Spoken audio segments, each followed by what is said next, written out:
Hello students, पिछले video में हमने देखा था मौद्रिक नीति क्या है और मौद्रिक नीति के उद्देश्य क्या हैं।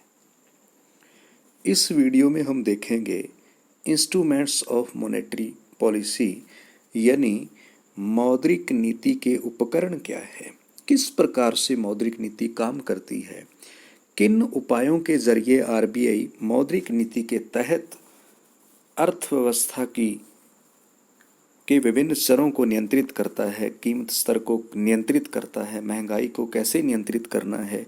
ये सब कार्य इन उपकरणों के जरिए किए जाते हैं। तो यहाँ हम देखेंगे मौद्रिक नीति के जो उपकरण है वो दो प्रकार के हैं।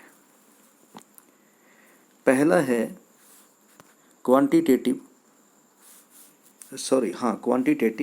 और दूसरा है क्वालिटेटिव इंस्टीट्यूट्स। तो यहाँ हम केवल क्वांटिटेटिव इंस्ट्रूमेंट्स की ही बात करेंगे। क्वालिटेटिव इंस्ट्रूमेंट्स को हम अगले वीडियो में देखेंगे, और जहाँ तक मुझे लगता है कि क्वांटिटेटिव इंस्ट्रूमेंट्स भी इस वीडियो में पूरे नहीं हो पाएंगे, क्योंकि इसमें कुछ चीज़ें हैं जो हमें थोड़ा ध्यान से देखनी पड़ेंगी। तो क्वांटिटेटिव इंस्ट्रूमेंट्स में पहला जो हम विचार करेंगे जिस बात को, वो है CRR। इसका मतलब है कैश रिजर्व रेशो, और इसी के साथ दूसरा दिया है SLR, सिक्योरिटी लिक्विडिटी रेशो। तो ये दो ऐसे रेशो हैं जो रिजर्व रेशो हैं। इन दोनों को थोड़ा ध्यान से समझें। CRR का मतलब है कि जब भी कोई व्यक्ति या कोई संस्था बैंक के अंदर डिपॉजिट करती है, प्राथमिक जमा करती हैं, किसी प्रकार की भी कोई जमा उत्पन्न होती है, तो उस जमा का कुछ प्रतिशत आरबीआई के पास रिजर्व रखना पड़ता है, जिसे CRR कहा जाता है। और उस जमा का कुछ हिस्सा उस बैंक को अपने पास नकद रखना पड़ता है, उसे SLR कहा जाता है।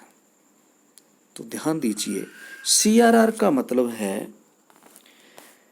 कि जमा का वो प्रतिशत जो आरबीआई के पास रिजर्व रखना पड़ता है, और आरबीआई इसका कोई ब्याज नहीं देता।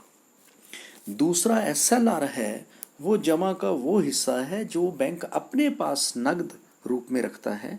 वो नकद रूप में भी रख सकता है, वो सोने के रूप में रख सकता है, वो गवर्नमेंट सिक्योरिटी को खरीद करके रख सकता है, किसी भी तरीके से अपने पास कैश रख सकता है। तो ये दो प्रकार के रिजर्व हैं, CRR और SLR। वर्तमान में CRR 4% है, यानी यदि कोई व्यक्ति बैंक में 100 रुपये जमा करवाता है तो उसका 4 रुपये बैंक द्वारा आरबीआई को भेज दिए जाएंगे। और SLR इस टाइम 19.5% चल रहा है, लेकिन हम इसको 20% फॉर एग्जाम्पल मान लेते हैं कि यदि ये 20% है तो 100 रुपये में से 20 रुपये वो अपने पास नकद रूप में रखेगा, या उसको 20 रुपये का सोना खरीद के रख सकता है, या उस 20 रुपये का वो गवर्नमेंट सिक्योरिटी खरीद के रख सकता है, या कैश में रख सकता है। वो बैंक की इच्छा है। तो इस प्रकार से कितना रिजर्व हुआ? 24 रुपये। 4 रुपये सेंट्रल बैंक के पास चले गए रिजर्व के रूप में, और 20 रुपये उसके स्वयं के पास है।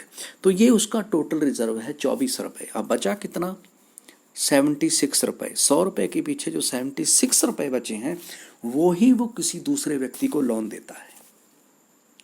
तो इसलिए क्या है, CRR और SLR, इनकी यदि रेशो को बढ़ा दिया जाता है, मान लेते हैं कि CRR को 4% से बढ़ा के 10% कर दिया जाए, SLR को 20% से बढ़ा करके 30 कर दिया जाए, तो कितना हुआ? 10% CRR, 30% SLR, तो 40% हो गया। इसका मतलब 100 रुपये के पीछे 40 रुपये तो रिजर्व रखने पड़ेंगे। तो फिर लोन कितना दे पाए? 60 रुपये। तो CRR और SLR के जरिए बैंकों की लोन देने की क्षमता प्रभावित होती है। अगला है बैंक रेट। बैंक रेट एक दीर्घकालीन ब्याज दर होती है, जिस दर पर व्यापारिक बैंक आरबीआई से उधार लेते हैं उसे बैंक दर कहते हैं। लेकिन कमर्शियल बैंक आरबीआई से दो प्रकार के उधार लेते हैं, अल्पकालीन और दीर्घकालीन। यहाँ हम दीर्घकालीन उधार की बात करते हैं, यानी 1 साल से ज़्यादा वर्ष के लिए यदि कमर्शियल बैंक आरबीआई से उधार पैसा लेते हैं, उस पर आरबीआई जो इंटरेस्ट लेता है उसे बैंक रेट कहा जाता है सरल शब्दों में। उसके बाद आता है ओएमओ। ओएमओ की फुल फॉर्म है open market operation. Open market operations का मतलब है कि केंद्रीय बैंक के जरिए जो कमर्शियल बैंक हैं या आरबीआई स्वयं जो है वो गवर्नमेंट की सिक्योरिटी को खरीदता है और बेचता है। यानी गवर्नमेंट की सिक्योरिटी को खरीदना और बेचना ही ओपन मार्केट ऑपरेशन कहलाता है। उसके बाद आता है एलएएफ और एमएसएफ। इसकी चर्चा हम अगले वीडियो में करेंगे, लेकिन यहाँ हम ये 4 चीज़ें देख रहे हैं, सीआरआर, एसएलआर, बैंक रेट और ओपन मार्केट ऑपरेशन। तो सीआरआर एसएलआर हमने समझा।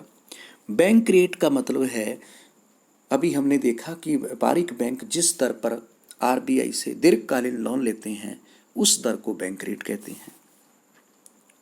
तो ये जो तीनों दरें हैं, सीआरआर, एसएलआर और बैंक रेट, अब इससे आरबीआई कैसे नियंत्रित करता है मुद्रा की पूर्ति को।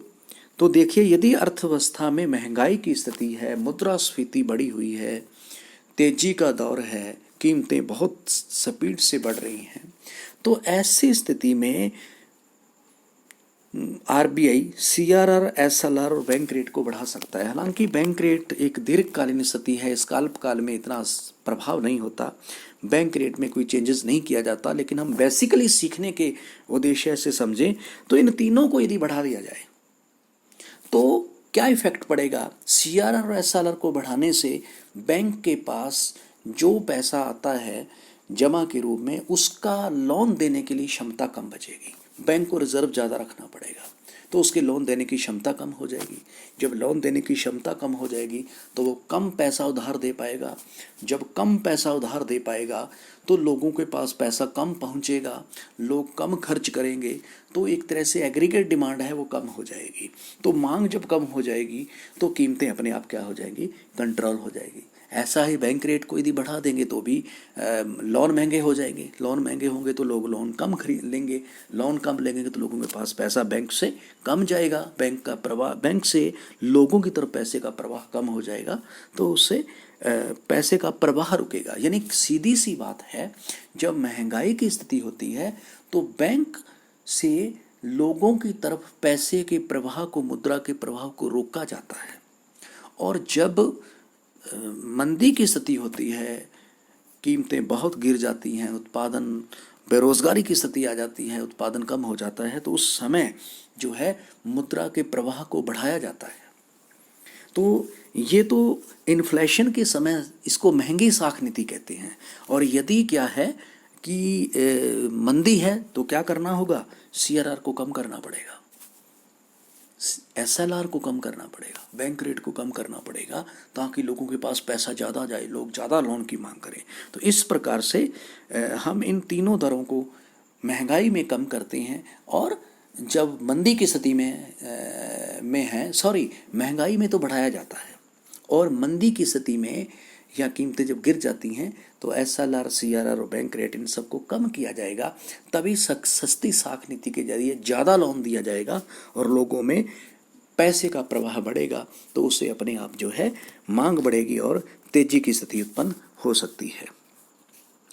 तो उसके बाद आता है एलएएफ क्या है और एमएसएफ क्या है। इसको हम जस्ट अगली वीडियो में देखते हैं। धन्यवाद।